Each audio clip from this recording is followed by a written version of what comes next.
Number 2, lecture number आज हमारा 4 है और टॉपिक है peculiar behaviour of beryllium.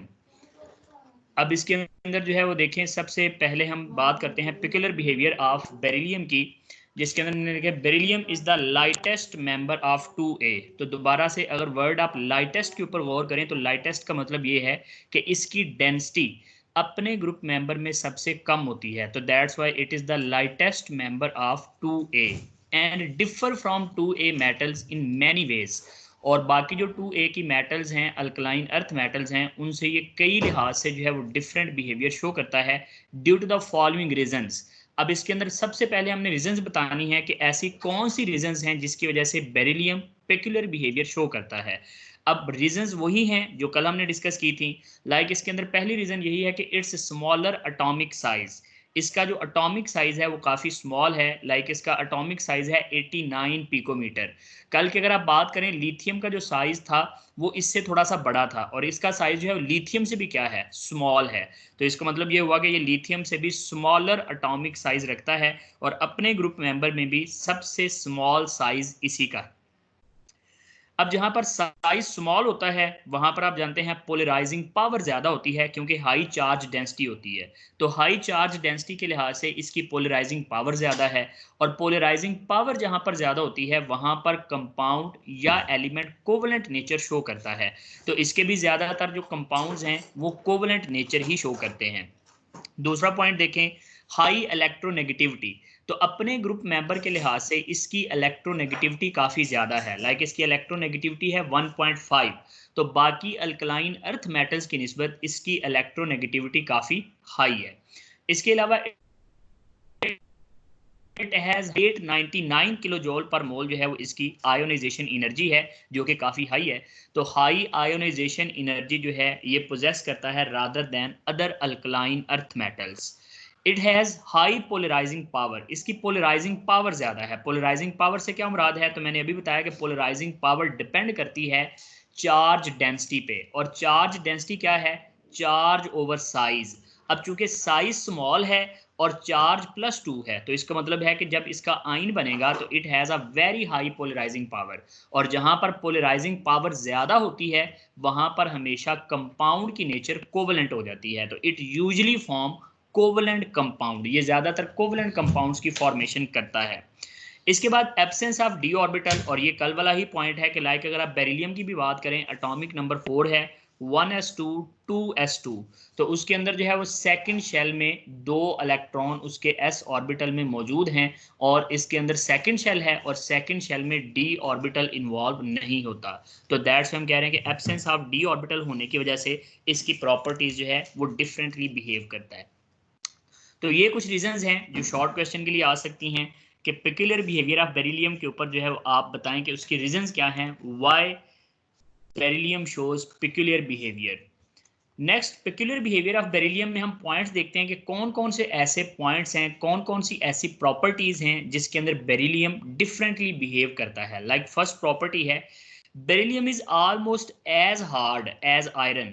Beryllium तकरीबन इतना ही हार्ड है जितना कि iron, and hard enough to scratch a glass. और इतना हार्ड होता है कि ये किसी ग्लास के ऊपर, शीशे के ऊपर स्क्रैच कर सकता है। The other alkali metals the other alkaline earth metals are softer. जो बाकी अल्कलाइन अर्थ मेटल्स हैं वो सॉफ्टर हैं, जबकि बेरिलियम क्या है, हार्डर है। कल भी ये बात हुई थी कि लिथियम हार्डर था और बाकी सॉफ्टर थी। सिमिलरली बेरिलियम हार्डर है और बाकी अल्कलाइन अर्थ मेटल्स सॉफ्टर हैं, but still harder than alkali metals. लेकिन जो हार्डनेस है ना बाकी अल्कलाइन अर्थ मेटल्स की भी, वो अल्कली मेटल से ज्यादा होती है। क्या रीजन है उसकी, तो रीजंस कल भी जो मैंने बताई थी कि हार्डनेस का ताल्लुक है मेटेलिक बॉन्ड की स्ट्रेंथ के साथ, और मेटेलिक बॉन्ड की स्ट्रेंथ का ताल्लुक है चार्ज डेंसिटी के साथ, और चार्ज डेंसिटी बराबर है चार्ज ओवर साइज। अब जितना साइज स्मॉल होगा तो डेफिनेटली अल्कलाइन अर्थ मेटल्स के जो साइजेस हैं वो अल्कली मेटल्स की निस्बत क्या है, कम है। और अगर अल्कली मेटल्स की निस्बत साइज कम होंगे तो चार्ज डेंसिटी ज्यादा होगी। चार्ज डेंसिटी ज्यादा होगी तो मेटेलिक बॉन्ड स्ट्रॉन्गर होगा, और मेटेलिक बॉन्ड स्ट्रॉन्गर होगा तो उसकी हार्डनेस भी क्या होगी, ज्यादा होगी। तो दैट्स वाई बेरिलियम बाकी अपने अल्कलाइन अर्थ मेटल में सबसे ज्यादा हार्डर है, बाकी इसकी निस्बत सॉफ्टर है, लेकिन इतनी सॉफ्टर नहीं है कि अल्कली मेटल से सॉफ्टर हो सके। तो अल्कली मेटल से वो स्टिल क्या होती हैं, हार्डर होती हैं। The melting point and boiling point of beryllium is higher than other alkaline earth metals. जो मेल्टिंग पॉइंट और बॉइलिंग पॉइंट है बेरिलियम का, वो बाकी अल्कलाइन अर्थ मेटल्स की निस्बत क्या होता है, ज्यादा होता है। उसकी रीजन भी क्या है कि ये हार्डर है, और हार्डर होने की वजह से इसका मेल्टिंग और बॉइलिंग पॉइंट जो है बाकी अल्कलाइन अर्थ मेटल से ज्यादा है। थर्ड पॉइंट है beryllium does not react with water. Beryllium water के साथ रिएक्ट नहीं करता। क्यों? Because it produce beryllium oxide coating at its surface which protects it from further attack but other alkaline earth metals react with water। इसके अंदर क्या point है कि बेरिलियम को अगर आप वाटर के साथ ट्रीट करवाने की कोशिश करें तो even at red hot temperature भी बेरिलियम वाटर के साथ रिएक्ट नहीं करता। उसकी रीजन क्या है? तो उसकी रीजन ये है कि जब बेरिलियम को आप वाटर के साथ ट्रीट करवाते हैं तो बेरिलियम थोड़ी ही देर के बाद फौरी तौर पर अपने ऊपर बेरिलियम ऑक्साइड की एक लेयर बना लेता है। ये जो लेयर है ये इसको फर्दर वाटर को अटैक करने से बचा देती है, तो फर्दर अटैक नहीं कर सकता वाटर, तो दैट्स व्हाई बेरिलियम कभी भी वाटर के साथ रिएक्ट नहीं करता। लेकिन जो बाकी अल्कलाइन अर्थ मेटल्स हैं वो सारी की सारी वाटर के साथ रिएक्ट कर सकती हैं। तो ये एक डिफरेंस आ गया कि बेरिलियम वाटर से रिएक्ट नहीं करता due to the beryllium oxide coating, while बाकी सारी की सारी रिएक्ट करती हैं और रिएक्ट करके कोई ना कोई प्रोडक्ट जो है वो बनाती हैं। फोर्थ पॉइंट है beryllium is least reactive than other alkaline earth metals. Reactivity का ताल्लुक आयोनाइजेशन एनर्जी के साथ है, और हम जानते हैं reactivity is inversely proportional to the ionization energy. तो अपने ग्रुप में इसकी आयोनाइजेशन एनर्जी सबसे ज्यादा है, और अगर इसकी आयोनाइजेशन एनर्जी सबसे ज्यादा है तो डेफिनेटली इसकी रिएक्टिविटी क्या होगी, सबसे कम होगी। Beryllium is resistant to complete oxidation due to beryllium oxide coating. Beryllium जो है वो कंप्लीट ऑक्सीडेशन भी नहीं कर सकता। किस वजह से? उसी बेरिलियम ऑक्साइड की कोटिंग की वजह से। क्योंकि बेरिलियम जब भी ऑक्सीडेशन करने के लिए जाता है तो थोड़ी देर के बाद इसके ऊपर वाली जो लेयर है उसके ऊपर बेरिलियम ऑक्साइड बन जाता है, और ये जो बेरिलियम ऑक्साइड है ये इसको फर्दर ऑक्सीडेशन नहीं करने देता, इसको फर्दर अटैक से बचा लेता है। इसी वजह से बेरिलियम के ऊपर एसिड्स का, अल्कलीज का, ऑक्सीडेंट्स का कोई भी जो है वो एक्शन नहीं होता या उसका रिएक्शन नहीं होता। तो बेरिलियम जो है वो इसके ऊपर एसिड बेस वगैरह का जो है वो अटैक बहुत कम होता है।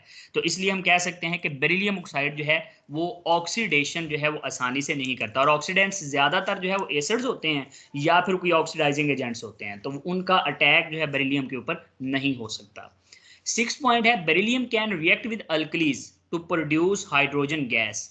बेरिलियम वाहिद ऐसा एलिमेंट है 2A में जो अल्कलीज के साथ रिएक्ट करता है, यानी कि बेसिस के साथ रिएक्ट करता है और हाइड्रोजन गैस प्रोड्यूस करता है। Other members do not react with alkalis. बाकी मेंबर्स अल्कलीज के साथ रिएक्ट नहीं करते। तो रिएक्शन जरा देखें, बेरिलियम प्लस 2NaOH जिससे बनेगा Na2BeO2 प्लस हाइड्रोजन गैस इसमें से रिलीज होगी। तो बेरिलियम वाहिद ऐसा एलिमेंट है 2A के मेंबर्स में जो अल्कलीज के साथ रिएक्ट करता है, बाकी सारे के सारे अल्कलीज के साथ रिएक्ट नहीं करते। इसके बाद नेक्स्ट पॉइंट हमारे पास है beryllium forms amphoteric oxide while other form basic oxide।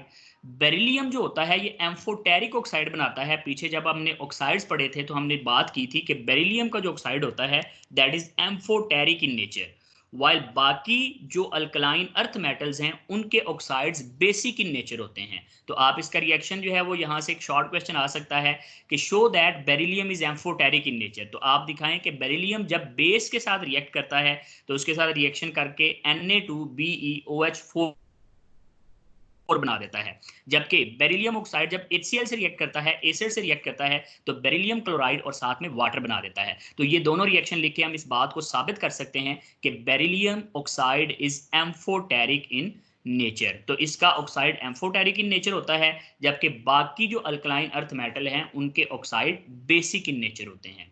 Last point है beryllium does not liberate hydrogen from acids but other metals liberate hydrogen. जैसे पिछला पॉइंट जो है उसके साथ आप कंपैरिजन कर लें इसका। पिछले पॉइंट के अंदर हमने क्या बात की थी कि बेरिलियम वाहिद ऐसा है जो अल्कलीज के साथ ट्रीट करता है, जबकि बाकी अल्कलाइन अर्थ मेटल अल्कलीज के साथ ट्रीट नहीं करती। अब यहां पर क्या हुआ कि बेरिलियम वाहिद एलिमेंट है 2A में जो एसिड के साथ ट्रीट नहीं करता, यानी कि एसिड के साथ जो है ये रिएक्ट करके तो हाइड्रोजन गैस जनरेट नहीं करता, जबकि बाकी अल्कलाइन अर्थ मेटल्स एसिड के साथ रिएक्ट करके हाइड्रोजन गैस को लिबरेट करती हैं, हाइड्रोजन गैस जो है वो जनरेट कर सकती हैं। तो ये इसका लास्ट पॉइंट जो है वो हम इसमें याद कर सकते हैं। तो ये हमारे पास 6 से 7 पॉइंट्स हैं जिसके अंदर हमने पेक्यूलर बिहेवियर ऑफ बेरिलियम की जो है वो बात की है, और ये भी एज अ